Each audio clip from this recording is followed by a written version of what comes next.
Friends நேற்று எஸ்வளவு போயிட்டு வரும்போது இந்த செடியை பார்த்தோம் பார்த்துக்கோங்க. அந்த செடியில் உள்ள தண்டை எப்படி ஒடிச்சு ஊதுனு வச்சுக்கோங்களேன், பபிள்ஸாக வரும். இந்த சின்ன பிள்ளையில நாங்கள் இது தான் விளாடுவோம். ட்ரெஸ்ஸுலலாம் கரையெல்லாம் போய்டும், வீட்டில் இருந்து அடியெல்லாம் வாங்கி இருக்கோம் பார்த்துக்கோங்க. இப்போ தான் கடையில் வச்சுருக்கேங்களா நிறைய. இந்த மாதிரி யாரெல்லாம் விளாண்டான்னு மறக்காமல் கமெண்டில் சொல்லுங்கள். அதுக்கப்புறம் போகும்போது பார்த்தீங்கன்னா ஒரு ஆலமரம் இருந்து அதுலேயும் பிடிச்சி தொங்கிட்டு நேராக செடியெல்லாம் நிறைய இருந்து அப்படி பார்த்துட்டு போயிட்டே இருந்தோம் பார்த்துக்கோங்க. அதுக்கப்புறம் பார்த்தீங்கன்னா அதில் ஒரு பீக்காக்கு இருந்து அது அமைதியாக இருந்து எல்லாரும் கூப்பிட்டு காட்டினேன் பாருங்க, அண்ணா பீக்காக்கு இருக்குது பாருங்க அப்படி சொல்லி அதெல்லாம் பார்த்துட்டு நேராக வீட்டுக்கு போயாச்சு. வீட்டுக்கு போனோடனே அந்த ஆதாணி செடின்னு சொன்னல அதிலேருந்து ஒரு காயை பறிச்சுட்டு போயிருந்தேன்.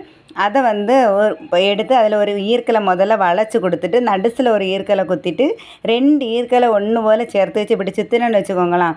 நம்ம தையல் மிஷின்லலாம் சவுண்டு கேட்கும். மிந்தி சின்ன பிள்ளைல எங்களோட தையல் மிஷின் இது தான், இப்படி தான் விளாடுன்னு பிள்ளைங்கிட்ட சொன்னான். அதுக்கு நானும் அப்படியே சின்ன பிள்ளையாக மாறிட்டேன்.